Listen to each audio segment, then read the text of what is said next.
Retornando então da nossa segunda parte da sexta aula,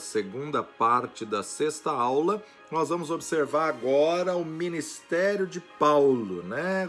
Já tínhamos falado acerca da sua experiência de conversão, já tínhamos falado acerca aí da sua vida, do seu preparo, do seu treinamento. Ele foi para a Arábia, ele ficou na Arábia 3 anos, ele tentou voltar, ele tentou se agrupar aos apóstolos, mas Deus não permitiu, porque Deus tinha um chamado para ele entre os gentios, ele não podia ficar ali naquela visão dos apóstolos que, na verdade, não tinham entendimento, ou não, eram resistentes a essa parte dos gentios, né? Inicialmente, Deus chamou Pedro para o apostolado dos gentios, mas Pedro não se sentia bem. E Deus então vai trabalhar com esse Paulo, uma experiência tremenda que nós vimos na sua conversão. E ele cai por terra, um clarão: Senhor, quem és? Saulo, Saulo, por que me persegues? Quem é, Senhor? Sou Jesus a quem tu persegues. Duro é para ti recalcitrar contra os aguilhões, recalcitrar contra o que você aprendeu, contra as estruturas que você aprendeu. E sabemos aí que ele foi treinado, que ele foi estudado, ele era tremendamente estudado, não só aos pés de Gamaliel, mas ele era uma pessoa que se interessava pelo conhecimento, que buscava conhecimento. E aqui, a partir do capítulo 13, antes do intervalo, a gente viu que Barnabé foi para Tarso, trouxe ele para Antioquia, ficou com ele 1 ano treinando, discipulando, mentoreando ele ali de perto, né? E agora começam então a segunda parte, a segunda etapa do livro de Atos, mostrando aí justamente as viagens missionárias. A primeira viagem, a segunda viagem, a terceira viagem. Se você visitar lá a nossa fanpage no Facebook, Rede de Ensino Instituto Jáfia, você vai ver lá os PowerPoints no álbum Atos dos Apóstolos, você vai ver um quadro, um resumo das 3 viagens missionárias, né? Então a primeira viagem vai começar aqui no capítulo 13, a partir do versículo 5 até o versículo 11, ele vai estar em Salamina e Pafos. Capítulo 13, do 4 ao 12, Pafos, e acontece a experiência de Elimas, o encantador. Versículo 12, a conversão do procônsul. Capítulo 13, verso 9, Paulo tem o seu nome mudado, aí nós vamos falar sobre isso. Capítulo 13, João Marcos deixa Paulo e não aguenta a viagem e volta para Jerusalém. Capítulo 14, verso 19, Paulo é apedrejado no auge da primeira viagem missionária em Listra. Capítulo 14, verso 20, Paulo vai para Derbe, que é a última cidade a ser visitada nessa primeira viagem missionária. Capítulo 14, 21 a 26, ele volta para casa. Aí na segunda viagem, começa no capítulo 15, 41, Paulo visita as igrejas da Síria e da Cilícia. Capítulo 16, ele está em Derbe, em Listra, Timóteo se integra ao grupo da equipe missionária, da caravana missionária. Capítulo 16, Paulo visita Frígia, na Galácia. 16, verso 9, Paulo entra em Troade em uma visão que ele recebe do Senhor. Aí acontece a conversão de Lídia e do carcereiro de Filipos, porque ele vai preso quando expulsa ali o demônio, o espírito de adivinho daquela moça. E aí no capítulo 17, Paulo funda a igreja de Tessalônica. No 17 e 16, Paulo prega em Atenas. No capítulo 18, ele está de volta a Antioquia. E aí temos então a terceira viagem, capítulo 19, 19 a 30, em Éfeso, né? Os livros de magia são queimados, aquela montanha que eles fazem, e a raiva dos artífices de perder aí clientes que não vão comprar mais as suas estátuas, suas imagens. E aí Paulo visita a Macedônia e a Grécia, no capítulo 20. A defesa de Paulo perante o rei Agripa, claro que não esse rei Agripa I, mas agora é Agripa II, no capítulo 26.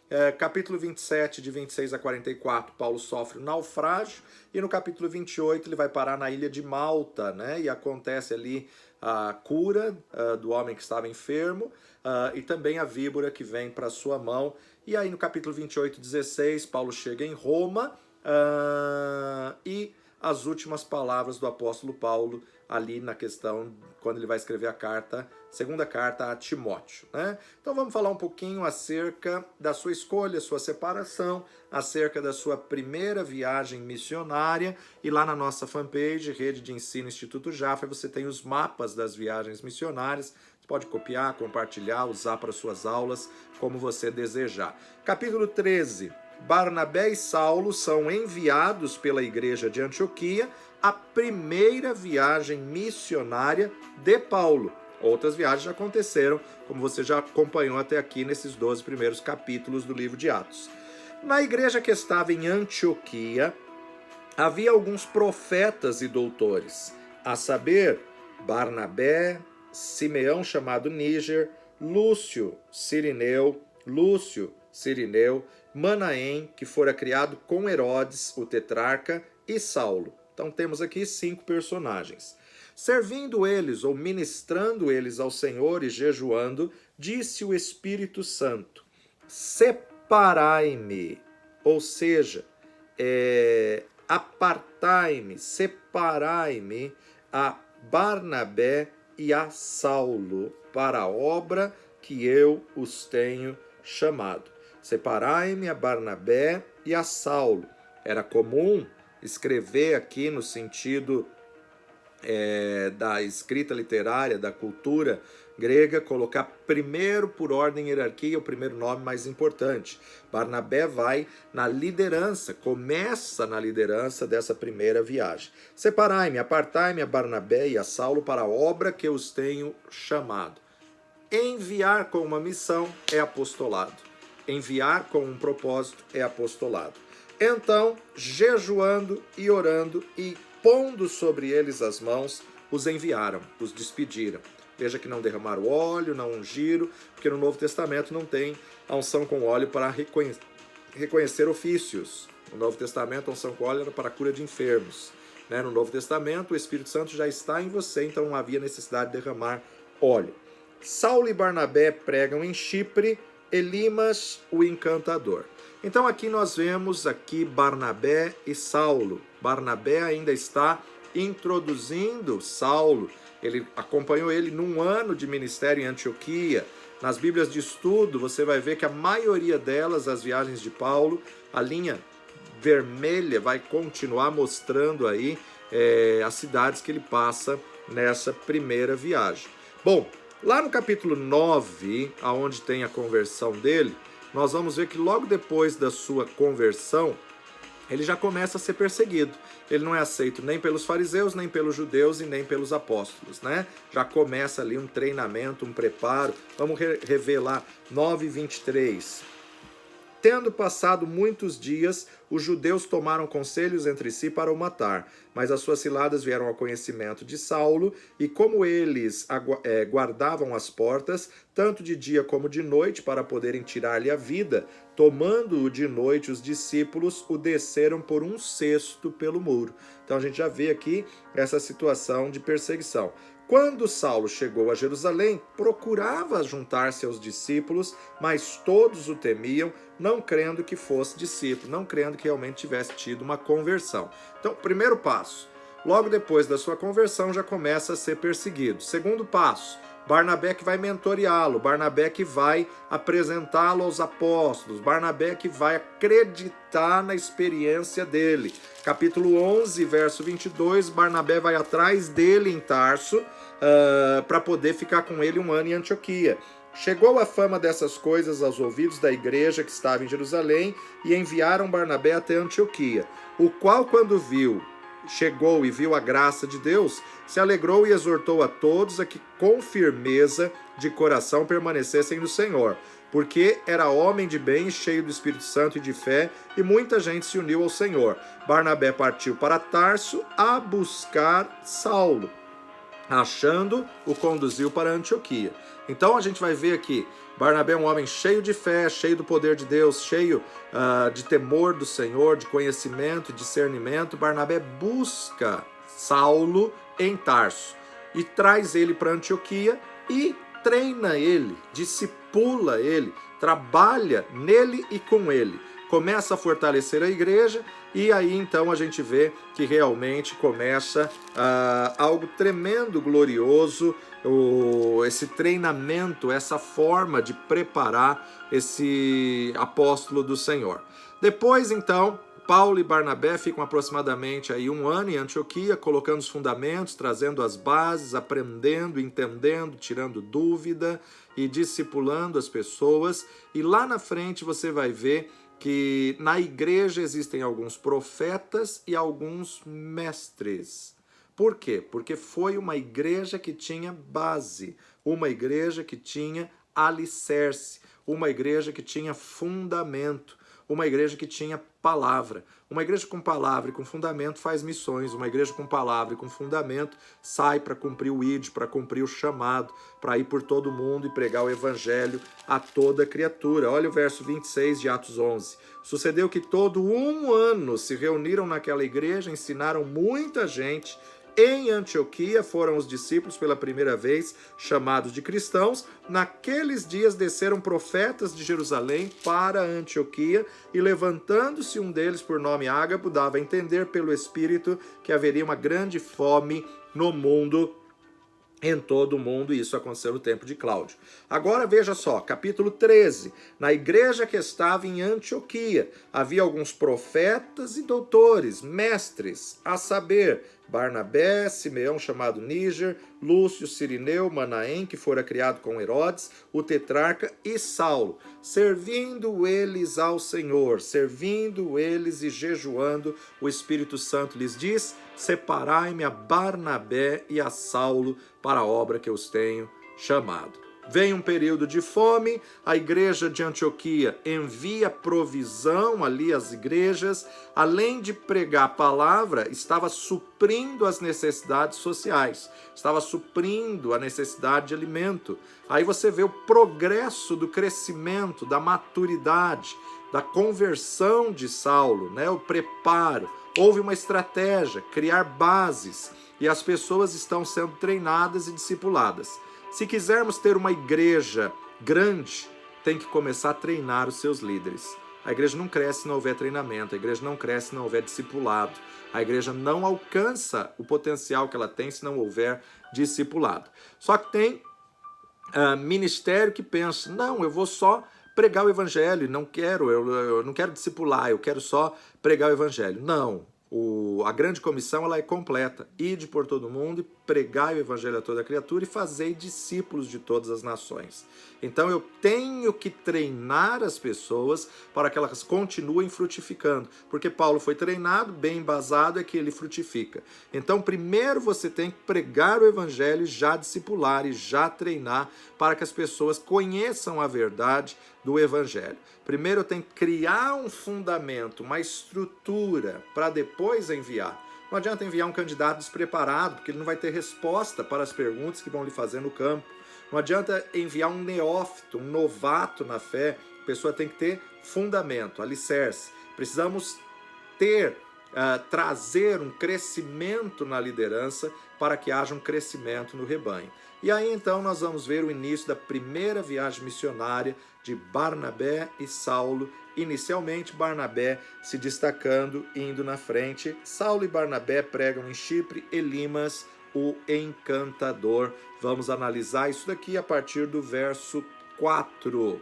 A equipe ministerial está formada e eles agora saem para missões. Assim estes, enviados pelo Espírito Santo, desceram a Seleucia, dali navegaram para Chipre e, chegando a Salamina, anunciavam a palavra de Deus nas sinagogas dos judeus e tinham também a João como cooperador. E, havendo atravessado a ilha de Pafos, acharam um certo judeu mágico, falso profeta, chamado Bar Jesus, o qual estava com o procônsul Sérgio Paulo, varão prudente. Este, chamando a si Barnabé e Saulo, procuravam muito ouvir a palavra de Deus.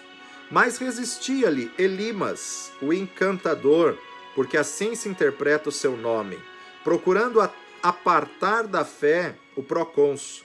Todavia Saulo, que também se chamava Paulo, ou seja, forma grega, forma hebraica, forma grega, Paulo, né? Forma hebraica, Shaul, Saulo. Todavia Saulo, que também se chama Paulo, cheio do Espírito e fixando os olhos no mago, no encantador, no Elimas, disse: ó filho do diabo, cheio de todo engano e de toda malícia, inimigo de toda justiça, não cessarás de perturbar os retos caminhos do Senhor? Eis aí, pois, agora contra ti a mão do Senhor, e ficarás cego, sem ver o sol por algum tempo. No mesmo instante, a escuridão e as trevas caíram sobre ele, e andando à roda, buscava a quem o guiasse pela mão. Então o procônsul, vendo o que havia acontecido, creu, maravilhado na doutrina do Senhor. O procônsul Sérgio Paulo tinha interesse no evangelho, tinha interesse na palavra de Deus, e o encantador Elimas não deixava ele prestar atenção. Estava sempre distraindo a atenção. Bom, aqui nesses versículos nós vimos que a equipe ministerial estava formada. Barnabé, Saulo e João, que era o João Marcos, também chamado de Marcos, né? Eles estão separados e enviados pelo Espírito Santo pela igreja de Antioquia. A igreja ficou bem fortalecida como fruto dessa estratégia, começou a haver alguns profetas e doutores como resultado do ensino da palavra, pessoas que falavam e davam direção e pessoas que tinham a base daquilo que estavam falando. Nós temos que pautar a nossa vida, o nosso ministério, na base da palavra. Se você tem um chamado ministerial, estuda. Não tenha preguiça. Se você tem um chamado para ser pastor, para ser apóstolo, para ser bispo, para ser profeta, estuda a palavra de Deus. Se você tem um chamado e você quer ter conhecimento na verdade da palavra, conhecimento só vem através da busca do conhecimento, da leitura, do estudo, da meditação na palavra de Deus. Você vê aqui então que Saulo é colocado como o último da lista, como o último que chegou, então, na verdade, estava sendo treinado. A visão de Deus para missões separa os melhores, os mais interessados, os mais capacitados, envia os melhores, envia os capacitados, envia os que não vão fazer falta. Tem muita igreja que quer enviar para a missão quem está dando problema, quem está atrapalhando. Não adianta, se ele está atrapalhando na igreja local, ele vai atrapalhar no campo. Se ele não dá fruto na igreja local, ele não vai dar fruto no campo.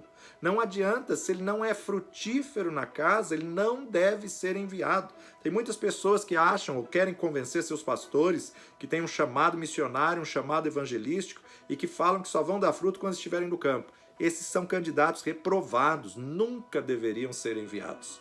Porque se ele está dando trabalho na igreja local, que está perto do convívio dos irmãos, familiares, amigos e da igreja dele, que dirá no campo?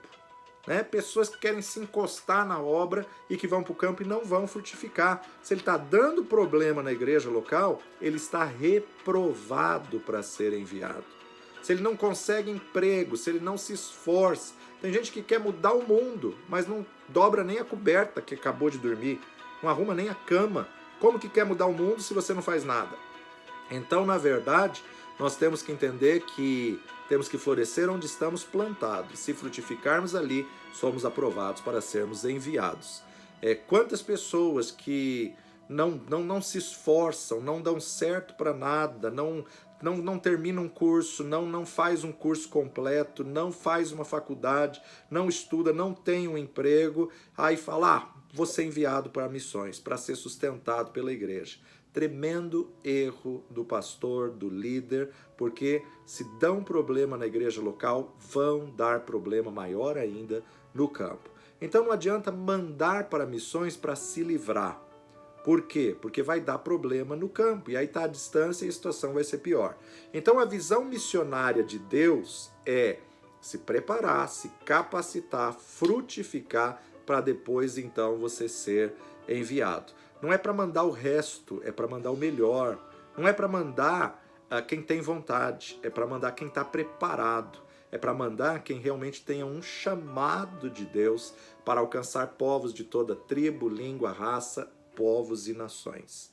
Então, nós vamos observar aqui na primeira viagem missionária, João Marcos aparece logo aqui no versículo 5, e chegados a Salamina, anunciavam a palavra de Deus nas sinagogas dos judeus, tinham também a João como cooperador com eles. João Marcos, fazia parte da equipe missionária. Ele não vai aguentar a viagem completa, na metade da viagem ele vai voltar, a gente já vai falar disso daqui a pouquinho. E agora, como sempre, Paulo procura pregar primeiro ao judeu, né? Ele, por ter conhecimento fariseu dos fariseus, tinha garantia, seguro do que ele conhecia, de farisaísmo ele dominava, então ele tem por princípio inicial pregar primeiro ao judeu.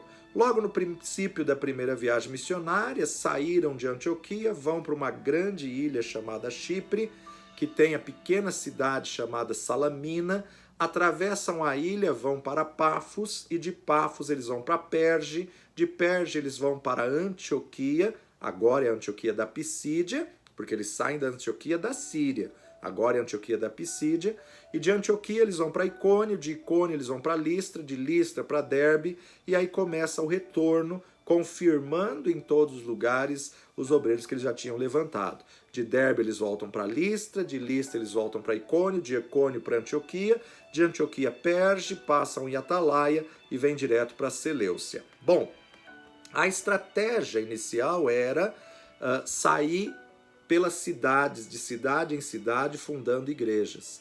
E na volta, voltar confirmando aqueles obreiros que eles deixaram ali, fortalecendo o ânimo dos discípulos, ou seja, a ideia de chegar, se realmente a semente começou a nascer, a base foi estabelecida. A ideia era checar tudo aquilo que estava acontecendo, confirmando o ânimo de cada um na volta. E logo na saída eles têm essa primeira experiência. O procônsul Sérgio Paulo está super interessado, mas tem um feiticeiro, um encantador chamado Elimas, que o nome interpretado também significa o encantador. Esse fato acontece em Pafos.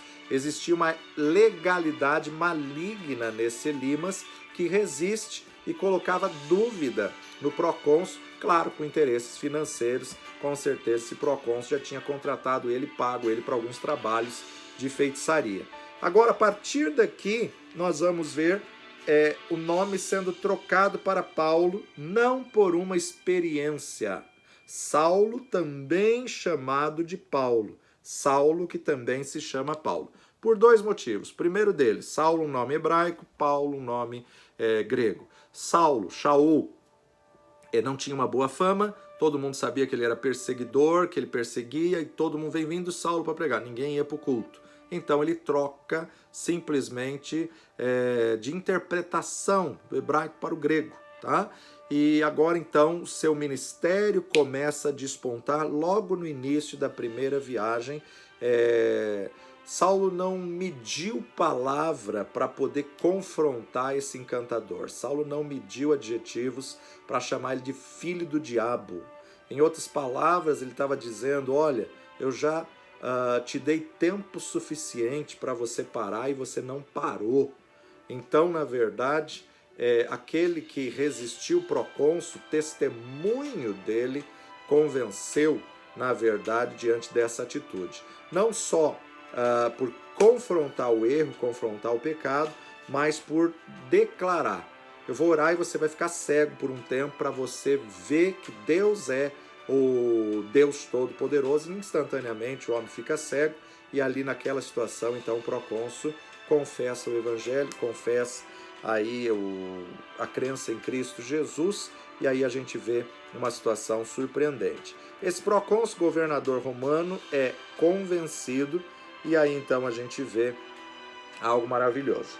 Agora em Perge, João Marcos já volta para Jerusalém. A viagem era feita de barco, ora feita a pé, ora feita a nado, ora feita a cavalo. Paulo, primeiro, quando chegava nas regiões, ele logo ia pregando na sinagoga, ele logo ia procurando uma sinagoga para falar com o judeu. E depois ele saía pregando ao povo. E isso você vai ver se repetindo em todas as viagens missionárias de Paulo e Barnabé. De Pafos chegam a Perge, aí ele teve que atravessar o mar Mediterrâneo, foram a barco, chegaram a Perge. João Marcos se afasta dele e há uma discussão, né? Não sabemos detalhes se João Marcos demonstrou corpo mole, se não aguentou o tranco da viagem. Toda viagem missionária é sempre muito desgastante, é sempre muito corrida, a gente tem experiência própria nisso e sabe muito bem. Há muitas discussões, há muitas intrigas, porque a equipe, principalmente quanto maior a equipe, mais incompatibilidade vai ter, né? Porque não tem conforto para dormir, não tem luxo para comer, então são situações que muitas pessoas vão se desgastando e vão se estressando. E ali João Marcos volta, e quando João Marcos volta, Barnabé vê que Paulo dá para seguir sozinho, mas que João Marcos não tem estrutura. Se ele voltar sozinho, ele vai desviar. E Barnabé, então, decide voltar com ele. Ali há uma não pequena discussão entre Paulo e Barnabé, mas, na verdade, Deus estava no controle de todas as coisas, porque nessa discussão a gente vai observar que João Marcos, quando volta, se interessa em procurar mais informações da vida e do ministério de Jesus e vai se sentar aos pés de Pedro para poder escrever o primeiro evangelho, que até então não tinha nenhum evangelho escrito, e ele vai escrever o evangelho segundo Marcos, que na verdade Marcos não era apóstolo do Cordeiro, não era apóstolo da graça. Marcos era apenas um companheiro de viagem e ele se torna um evangelista ao escrever o evangelho de Marcos, evangelho segundo Marcos, é a visão segundo Marcos, que foi aos pés de Pedro que endossou esse evangelho. Mas agora vamos lá, Atos capítulo 13, versículo 13. O discurso de Paulo na sinagoga da Antioquia da Pisídia à oposição dos judeus. Partindo de Pafos, Paulo e os que estavam com ele chegaram a Perge da Panfilha. Mas João, apartando-se deles, voltou para Jerusalém. E eles, saindo de Perge, chegaram a Antioquia da Pisídia e, entrando na sinagoga num dia de sábado, assentaram-se. E depois da lição da lei e dos profetas, lhes mandaram dizer os principais da sinagoga: Varões irmãos, se tendes alguma palavra de consolação para o povo, falai. E levantando-se Paulo e pedindo silêncio com a mão, disse: Varões israelitas e os que temei a Deus, ouvi. O Deus deste povo de Israel escolheu a nossos pais e exaltou o povo, sendo eles estrangeiros na terra do Egito, e com braço poderoso o tirou dela. E suportou os seus costumes no deserto por espaço de quase 40 anos. E destruindo as 7 nações na terra de Canaã, deu-lhes por sorte a terra deles. E depois disso, por quase 450 anos, lhes deu juízes, até o profeta Samuel. E depois pediram um rei, e Deus lhes deu por 40 anos a Saul, filho de Quis, varão da tribo de Benjamim. E quando este foi retirado, lhes levantou como rei a Davi, ao qual também deu testemunho e disse: Achei a Davi, filho de Jessé, varão conforme o meu coração, que executará toda a minha vontade. Da descendência desse, conforme a promessa, levantou Deus a Jesus para salvar a Israel. Olha que tremendo. Paulo começa fazendo um panorama do Antigo Testamento, desde a escolha de Abraão, ao período que eles passaram no Egito, à saída do Egito, ao período de juízes, ao período de rei. Paulo dá um panorama do Antigo Testamento para explicar de que linhagem vem Jesus, para explicar que ele é o filho de Davi, para explicar que ele vem da descendência de Davi, que tanto José quanto Maria eram descendentes de Davi. Da descendência deste, conforme a promessa, levantou Deus a Jesus para Salvador de Israel.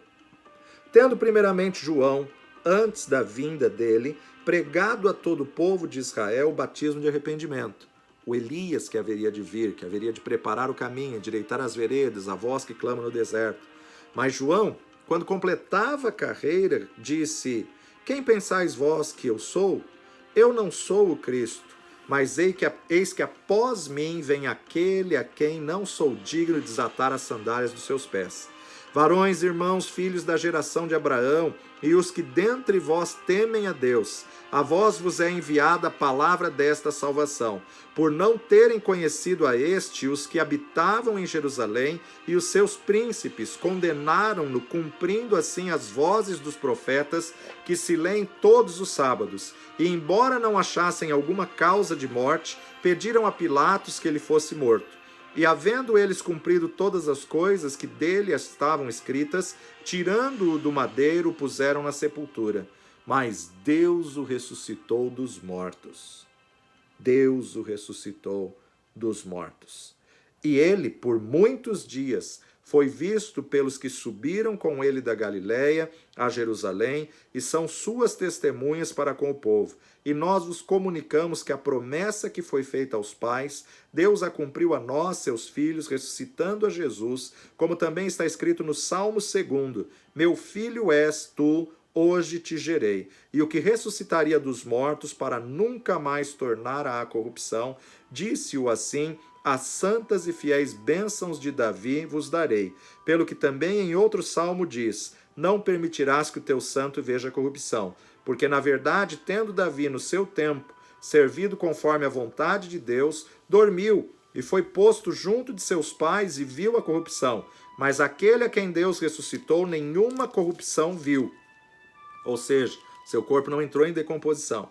Seja-vos, pois, notório, varões e irmãos, que por este se vos anuncia a remissão dos pecados, e de tudo que pela lei de Moisés não pudeste ser justificados, por ele é justificado todo aquele que crê. Vede, pois, que não venha sobre vós o que está dito nos profetas. Vede, ó desprezadores, e espantai-vos e desaparecei, porque opero uma obra em vossos dias, obra tal que não crereis se alguém vô-la contar. E saídos os judeus da sinagoga, os gentios rogaram que no sábado seguinte lhes fossem ditas as mesmas coisas. E despedida a sinagoga, muitos dos judeus e prosélitos religiosos seguiram Paulo e Barnabé. Observa que Paulo é colocado agora primeiro. Os quais, falando-lhes, os exortavam a que permanecessem na graça de Deus. E no sábado seguinte ajuntou-se quase toda a cidade para ouvir a palavra de Deus. Então os judeus, vendo a multidão, encheram-se de inveja e, blasfemando, contradiziam o que Paulo dizia. Mas Paulo e Barnabé, usando de ousadia, disseram: era mister que a vós se vos pregasse primeiro a palavra de Deus, mas visto que a rejeitais, a vós não julgais digno da vida eterna, eis que nós nos voltamos para os gentios. Porque o Senhor assim nolo mandou: eu te pus para a luz dos gentios, para que sejas de salvação até os confins da terra. E os gentios, ouvindo isso, alegraram-se e glorificaram a palavra do Senhor, e creram todos quantos estavam ordenados para a vida eterna, e a palavra do Senhor se divulgava por toda aquela província. Mas os judeus incitaram algumas mulheres religiosas e honestas, e os principais da cidade levantaram perseguição contra Paulo e Barnabé e os lançaram fora dos seus limites. Sacudindo, porém, contra eles o pó dos pés, partiram para Icônio, e os discípulos estavam cheios de alegria e do Espírito Santo. Bom, nós vamos observar aqui nesse capítulo 13, em primeiro lugar, nós vamos observar o sermão de Paulo. Ele chega na sinagoga, ele dá um panorama do Antigo Testamento, ele dá um respaldo do Antigo Testamento, e os gentios aceitam a palavra de Deus, mas os judeus, a princípio, ficam impressionados com a forma como ele explica, como ele traz ao Messias, ao Cristo, e fala: olha, semana que vem repita tudo isso, e eles trazem a cidade inteira. Só que aí, como viram que muitas pessoas estavam ouvindo, os líderes ficaram com inveja, com ciúmes, e começa aí a perseguição, e aí então ele fala: olha, Deus me falou que, na verdade, o meu chamado era para os gentios. Eu quis trazer para vocês, mas assim como Jesus veio para os que eram seus, mas os seus não receberam, para que a graça chegasse aos gentios. Nota que a ênfase de Paulo é palavra, é conhecimento, é respaldo, é ministério embasado na letra, na palavra. Ele estava cheio do Espírito Santo, mas ele queria passar conhecimento. Cidade toda se reúne para ouvir um bom discurso, cidade toda se reúne para ouvir a palavra de Deus, e nessa perseguição eles são lançados para fora da cidade. Nessa perseguição, veja versículo 49, a palavra do Senhor se divulgava por toda aquela província, mas os judeus incitaram algumas mulheres religiosas e honestas, e os principais da cidade levantaram perseguição contra Paulo e Barnabé e os lançaram para fora dos limites da cidade. Sacudindo, porém, contra eles o pó dos pés, partiram para Icônio. Então eles começam em Antioquia da Pisídia e agora vão para Icônio. E o ministério em Icônio, e os discípulos estavam cheios de alegria e cheios do Espírito Santo por se acharem dignos de padecer pelo nome do Senhor Jesus Cristo. O evangelho é pregado em Icônio, Listra, Derbe, sucesso e perseguição à volta a Antioquia. E aconteceu que em Icônio encontraram juntos na sinagoga dos judeus e falaram de tal modo que creu uma grande multidão, não só de judeus, mas também de gregos. Mas os judeus incrédulos incitaram e irritaram contra os irmãos os ânimos dos gentios. Detiveram-se, pois, muito tempo falando ousadamente acerca do Senhor, o qual dava testemunho à palavra da sua graça, permitindo que por suas mãos se fizessem sinais e prodígios. Dividiu-se a multidão da cidade, uns eram pelos judeus e outros pelos apóstolos. E havendo um motim, tanto dos judeus como dos gentios, com os seus principais para os insultarem e apedrejarem. Sabendo eles, fugiram para Listra e Derbe, cidades da Licaônia, e para a província circunvizinha, e ali pregavam o evangelho. Então a gente vai observar que o primeiro lugar que eles vão pregar é na sinagoga.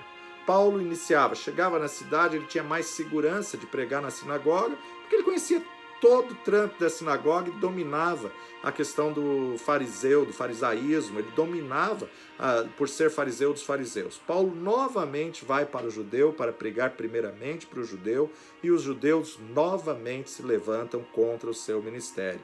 Fazem muitos sinais, prodígios e maravilhas, mas o resultado, divisão. Uns se tornaram dos judeus, outros se tornaram dos apóstolos. E agora eles estão tramando matá-lo, tramando persegui-lo. Eles fogem agora para Listra e para Derbe. Tem muita gente que o diabo envia dentro do ministério só para trazer divisão. Tem muita gente que Satanás envia só para tentar impedir a palavra de Deus. Ou tentar fazer a pessoa, o pastor, o líder, o ministro, perder tempo em aconselhamento de que nunca vai dar ouvidos para obedecer ao que está sendo instruído, ou uma visita que não vai ter fruto, ou para sugar as forças, e quando na verdade se percebe isso e manda embora, na verdade a pessoa se levanta como perseguidor, fazendo calúnia, fofoca, difamação. Até os dias de hoje o diabo trabalha com a mesma estratégia. Até os dias de hoje, Satanás tem feito do mesmo jeito. Mas o interessante de nós observarmos aqui é justamente nós notarmos que eles não desanimam, eles perseveram, eles insistem. Muito pelo contrário, quando ele é levado para fora da cidade, ele bate o pó, como Jesus tinha ensinado aos 70, quando comissionou de 2 em 2, né? Bate o pé, tira a poeira. Por quê? Porque se a pessoa não quer se posicionar, não é nossa obrigação forçar ninguém a aceitar. Nossa obrigação é lançar a semente. A terra que for boa vai frutificar e vai dar fruto. Deus não nos chamou para convencer ninguém. Quem convence do pecado, do juízo, da justiça é o Espírito Santo. Se o Espírito Santo de Deus não convencer, não somos nós que vamos convencer.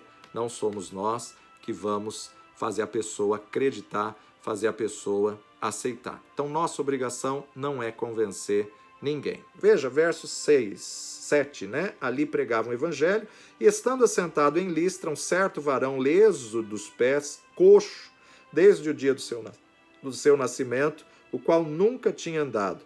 Este ouviu falar Paulo, que fixando os olhos nele e vendo que tinha fé para ser curado, Paulo está pregando, o homem era coxo, leso dos pés, olhou, fixou os olhos em Paulo, Paulo fixou os olhos nele e viu que ele tinha fé para ser curado. Paulo diz em voz alta: levanta-te direito sobre os teus pés. E esse coxo, que estava sentado em Listra desde o seu nascimento coxo, saltou e andou. Que coisa tremenda, né? Que coisa gloriosa. Paulo fitou os olhos nele, identificou que ele creu. Quando ele ouviu, ele creu. Esse homem faz milagres, esse homem está pregando em nome de Jesus e Jesus opera milagre, eu creio que posso ser curado. Paulo, fitando os olhos nele, identificou que ele tinha fé para ser curado e estava sedento. A mesma coisa tinha acontecido com Pedro, com João, que puxou o paralítico à porta formosa. Não tenho prata nem ouro, mas do que tenho dentro em mim, em nome de Jesus Nazareno, digo, levanta e anda. Agora Paulo dá uma voz de comando, pela direção do Espírito Santo de Deus, levanta-te direito sobre os teus pés. Levanta-te direito sobre os teus pés. E ele saltou e andou. Agora, esse milagre vai trazer um tremendo alvoroço. Esse milagre vai trazer uma confusão. Verso 11. E as multidões, vendo o que Paulo fizera, levantaram a voz, dizendo em línguas licaônicas: fizeram-se os deuses semelhante aos homens e desceram até nós. E chamavam Júpiter a Barnabé e chamavam Mercúrio a Paulo, porque este era o que falava. Então eles tinham aí a tradição da filosofia, a tradição aí muitas vezes do que eles tinham acreditado na questão dos deuses, dos planetas e tudo mais. Eles tentaram endeusar os dois, né? O milagre do coxo, do paralítico, teve uma reversão no negócio, né? Tinha um grupo dos judeus que saíam atrás de Paulo, tentando desfazer tudo que Paulo fazia, né? E aqui então a gente vê agora eles confundindo as coisas. Olharam para Barnabé e falaram: esse é Júpiter. Olharam para Paulo e falaram: esse é Mercúrio. E olha só o verso 13. E o sacerdote de Júpiter, cujo templo estava em frente da cidade, trazendo para a entrada da porta touros e grinaldas, queria com a multidão sacrificar aqueles animais para Paulo, sacrificar aqueles animais para Barnabé. Ouvindo, porém, isto os apóstolos Barnabé e Paulo, olha aqui os dois sendo chamados de apóstolos. Ouvindo, porém, isto os apóstolos Barnabé e Paulo, rasgaram suas vestes e saltaram para o meio da multidão, chamando e dizendo: varões, por que fazeis essas coisas? Nós também somos homens como vós, sujeitos às mesmas paixões, e vos anunciamos que vos convertais destas vaidades ao Deus vivo, que fez os céus e a terra e o mar e tudo quanto há neles, o qual, nos tempos passados, deixou andar todos os povos em seus próprios caminhos. Contudo, não se deixou a si mesmo sem testemunho, anunciando-vos lá do céu, dando-vos chuva e tempos frutíferos, enchendo de mantimento e de alegria o vosso coração. Dizendo isso, com dificuldade, impediram que as multidões lhe sacrificassem os bois ali para eles. Sobrevieram, porém, uns judeus de Antioquia e de Icônio, que, tendo convencido a multidão, apedrejaram a Paulo e o arrastaram para fora da cidade, cuidando que estava morto. Veja, aqueles que acabaram de chamar eles de deuses, agora pegam a pedra e apedrejam eles, porque os judeus o convenceram com calúnias e difamações, tendo convencido a multidão. E tem hora que a estratégia é fingir de morto. Paulo fingiu que tinha morrido ali, eles arrastam como morto para fora da cidade, porque senão eles matariam de fato. Paulo é apedrejado e levado para fora da cidade como morto. Agora, em questão de apedrejamento, Paulo era perito. né? Como fariseu dos fariseus, ele estava cúmplice de diversas pessoas, não só Estevão, de apedrejamento. Então ele finge de morto para não morrer, finge de morto porque ele sabia que a hora que a pessoa perde seus sentidos, eles param de apedrejar. E aí então ele finge de morto e é arrastado como morto. E aí começa então o retorno dessa viagem, né? Agora começa o retorno dessa viagem. A partir do verso 20, e rodeando os discípulos, levantou-se, entrou na cidade e no dia seguinte saiu com Barnabé para Derbe. Né? Ele é jogado para fora da cidade, finge de morto, o povo vai embora, ele levanta, sacode a poeira e fala: onde vamos pregar agora? Né? Olha que tremendo, que ousadia, que determinação, que perseverança.